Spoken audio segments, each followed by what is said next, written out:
Hello there everybody, Spot92 aka Nightmare, and welcome back to the Rising of the Shield Hero. And oh boy, how the hell did last week go? Okay, so I got a couple of things that I should probably go ahead and kind of clarify a little bit. Yeah, I kind of realized that maybe I was just being a tad bit too hard concerning my feelings about the king and the princess's punishment that they received. I admittedly, yeah, I was kind of like, take him to the guillotine and all that. Then, like I said, I thought about it, and yeah, I'm kind of glad that they chose this particular direction for their punishment. It seems a bit more fitting than just dead. It it admittedly just makes more sense, and that was just, again, having them be held accountable for their actions was utterly satisfying to me. Now, concerning the king, though, admittedly, well, I know that maybe he didn't have too much really that deserved him to be, equally punished. But the problem is, he still, yeah, he can make the excuse that he was trying to protect his kingdom by summoning all four heroes, but that was selfish. He happily sacrificed countless lives just to protect his own little corner. And I don't know, it just seemed. Don't get me wrong, I can imagine a king would do anything to protect their people. I understand that. But it's still kind of selfish to just throw everybody else under the bus in a way, you know?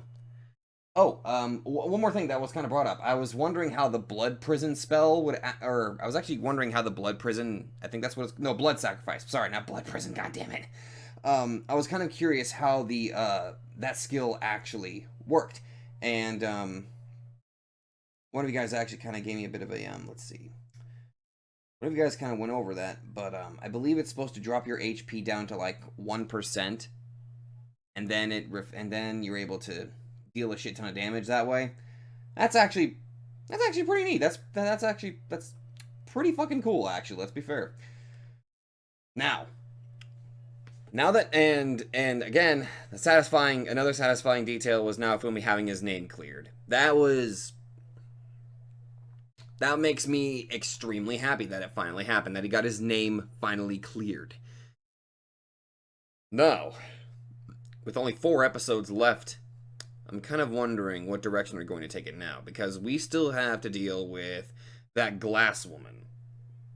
And I'm wondering how they're going to be able to compress that into 4 episodes. Or maybe they're just going to gloss over it. I don't know. I don't think they would do that unless they have it planned for like a second season or something like that. I think the show actually got, I think the show got approved for like a second season. I don't know. Somebody kind of clear this up for me. I feel like a really big dumb. I feel like a big dummy dumb that I don't know this.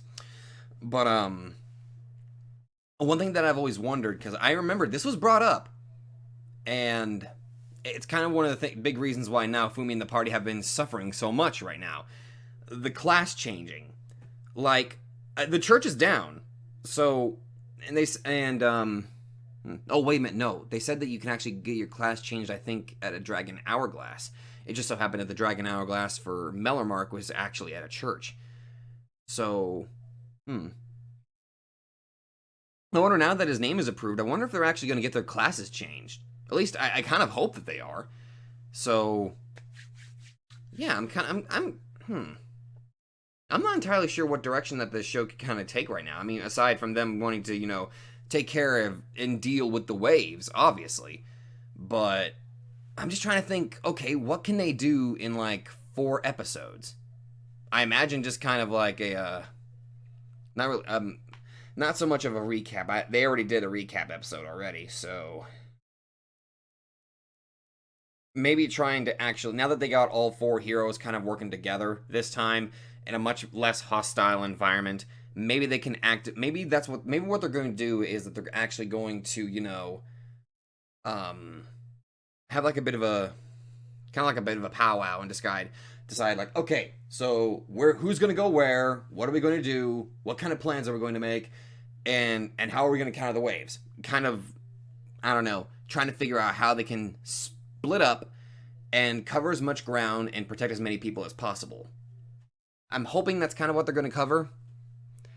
But at the same time, part of me is also wondering, I wonder what kind of things that they'll be able to get if they do get to have their classes changed.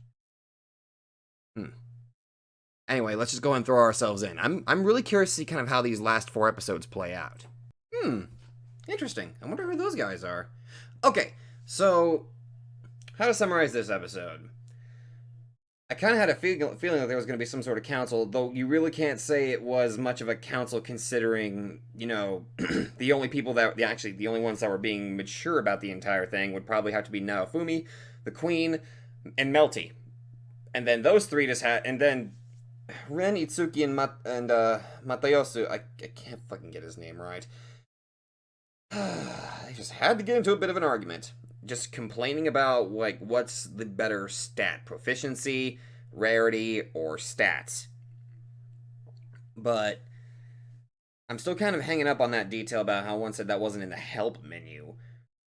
Which kind of makes me wonder, maybe because each hero has a very specific way of getting stronger that the other heroes do not have. Which could add credence to, you know, it could make more sense as to why the Curse Shield is unique to Naofumi in that regard.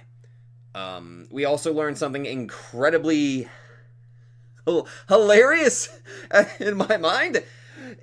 All you have to do is just pick up a weapon that is the same type as your legendary weapon, and you can copy it just like that. Oh my god, this whole time, he could have gotten himself so many more shields! Ugh! Shit! Oh my god, that sucks. That sucks! Damn. Also, party fight. So, that was relatively fun, watching Raphtalia just, well, kick ass like she usually does. And Philo just being Philo, because Philo is Philo. And now we also got to kind of follow up on Raphtalia's home village. I'm guessing they're going to start rebuilding, which I think that should be really good. That would be nice. And we run into this weird, I'm just going to refer to them as purple dude. I'm sorry, I can't say purple guy because then I'll start thinking about Five Nights at Freddy's, and I don't want to go down that rabbit hole again. I'll think of that as purple dude and blue chick. I'm not entirely sure what their names are, but they look like they're very important, I think. So, they're getting ready to head to some place where they're going to get bonus experience because of some sort of event. So that sounds like it might be a lot of fun, but they had to take a ship to get there. And guess who they're boarding in the room with? Purple dude and blue hair chick. Purple dude and blue chick. So I'm kind of wondering, I wonder who they are. I'm hoping, well, I'm pretty sure we'll be able to find out in the next episode, but I'm really curious, like, I don't know, they have like some sort of like, the way they look, they don't seem like throwaway characters in my mind. So I'm kind of wondering who they could be. Needless to say, I'm looking forward to jumping into the next episode to find out. So I think I will go ahead and see you guys there. Hello there, everybody, and now we are on episode, what number are we on? Episode 23 of The Rising of the Shield Hero. I really should have remembered that last episode was episode 22, but whatever. So, last episode, they attempted to have a 4 Heroes Council. One more thing I forgot to bring up. They finally got their classes upgraded, although there were some complications with Raphtalia and Philo due to items they had. So, that's a thing. And during that council that they had with the 4 heroes, besides, the 3 heroes, or specifically, Ren, Itsuki, and Matayosu getting into a bit of an argument because that seems to be something that they are apparently really good at this point.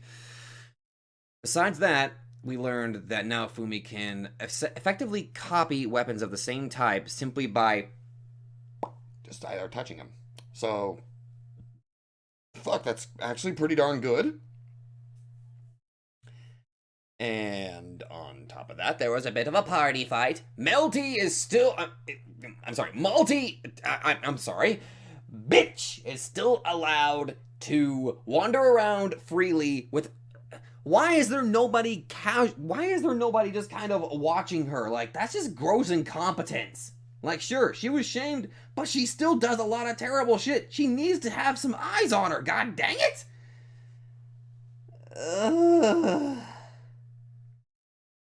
I don't know. That's kind of minor in comments. Yeah, sure, she's royalty, goddammit, but she still needs to have people watching her because of her antics. And ironically, we also learned that she still has the slave crest on her for some reason. I thought it was temporary, or maybe it just last. I figured by temporary it would only last until after the execution, which never happened. So if it still holds true that it's temporary, then I'm just going to assume that it probably lasts just a few days, or they kept it in place because they kept her alive. Maybe. I think it can act like kind of a really bad learned. Oh god, that would be kind of messed up. Just kind of having her learn that lying is bad through that's kind of fucked up. I feel bad just saying that, but Jesus, ugh. Well, that's what it takes for her to understand that she shouldn't be lying and trying to fuck shit up. Maybe that might end up only being the only thing that can actually get her to understand. But goddamn, that's fucked up. Ugh. Although we don't know where the king is. I'm guessing he's locked in a cell or something? I don't know. Actually, oh well. Also, it looks like they're going to be heading to an island called... Wait, I think it was called Calmyra. No, yeah, I think it was called Calmyra. They're going to be heading there because there's going to be an event where they're going to get like a bunch of extra experience. So, good on that at least. Thank goodness, they can power level finally. But that kind of, I do feel, just,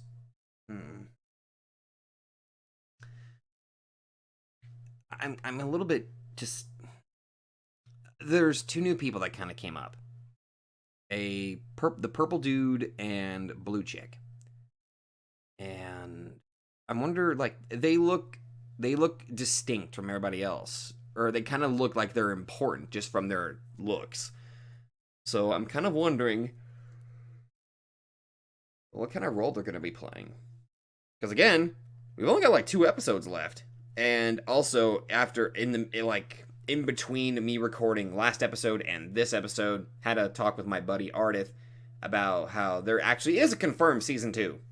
So, thank you very much for clarifying that, Ardith. I greatly appreciate that. So, yeah, I'm looking forward to seeing what season 2 will probably have in store. I hope that if these last few episodes don't give, enough information about these, about Purple Dude and Blue Chick, I'm hoping that they at least give me some more information about them, at least in season 2. But now they're bunking in the same room on the ship, so I'm kind of wondering how that's going to play out. Regardless, I'm hoping that I get at least some information about them so I can at least know what their names are and what kind of significance they hold. So, also, if they are good or bad, please let them just be good people. That's all I'm asking for. Let's just throw ourselves right in. Okay. This episode turned out to actually be a relatively good one. Again, it's just more or less me not really having to feel any stress now that, Naofumi's name has been cleared, although for, Lark and Therese, maybe not so much. Maybe they just haven't heard all of the good news. They've only heard, the bad news, considering they really don't believe that Naofumi's the actual SHIELD hero. So, First off, Lark has got a fucking scythe and it looks fucking amazing. And Therese uses a type of magic that I think it's new here. So it's jewel-based. Huh. Or at least gemstone-based. So she draws magic from actual jewelry. Huh. Interesting. Also, again, I am not sure if that was an actual animation error where her hair color changed during that second time she used the, I believe it's the Starfire Ruby. Speaking of which, we also learned, we saw how that magic kind of worked. It burned away the enemies, but it healed Naofumi and actually even helped reduce some of his curse buildup from the Raid Shield. Interesting. They would be great to have on the party then. You kind of need to recruit them now, Fumi. Get them on your party, dude. But I really want to learn a little bit more about these two. I mean, they seem like they're actually good people. And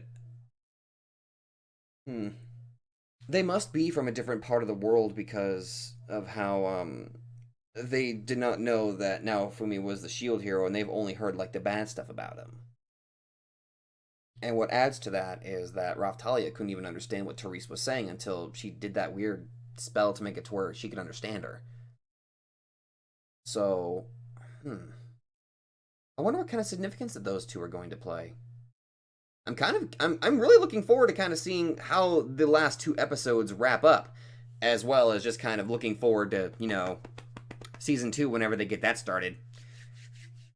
This is like one of those shows where I'm enjoying it as much as I loved like Code Geass and Fate Zero. Like, I'm loving the show as much as I love those shows. And before somebody says it, no, I'm not comparing them. I'm just saying that my experience has been relatively, you know, positive in that regard. Even though that's technically still comparing, shut up. We had the standard beach episode, and it was actually, you know what? It wasn't that bad, actually. I actually liked the design of Raftalia's swimsuit. It actually looked really nice. And it wasn't, you know, it didn't go fucking in your face with, you know, how stereotypical fucking anime usually does. Thank you for that, by the way. That was actually a very well designed, and I'm starting to sound like one of those I don't know the actual word for them. I don't know. It beat my expectations in a good way. Very well designed. It was actually well done. And then we got the fucking Prinny suits, which I'm guessing they must have bought them at the same time that they bought the swimsuits? The underwater, okay, that's cool. On a negative, unfortunately, the Dragon Hourglass has been found, and they realize they've only got 2 days left. And the possibility of the island being attacked. That might pose a bit of a problem. Really didn't get to deal too much with the, well, dealing with the other 3 heroes, mostly because they got motion sick, so that was kind of hilarious. That was actually very hilarious to me. But overall, this is actually, again, a pretty good episode. And I do look forward to seeing how the last 2 episodes wrap up. So other than that, if you all like this, be sure to let me know. Again, can somebody kind of clarify if that was like an animation error or was that like intentional? I don't know. That just seems like it's one of those, okay, you kind of screwed up just a little bit there. Unless, like, Jewel Mancer, you change your hair, like, your color scheme literally changes depending on what jewel you're using. I don't know. But anyway, if y'all like this, be sure to let me know. I thoroughly enjoyed this week. It was actually very good. Also, again, I think, I can't tell if it was actually her being drunk, but was that Raftalia being drunk? That arm wrestling match, that was great. I like that. Thank you all very much for watching, and I will see you guys in the next video.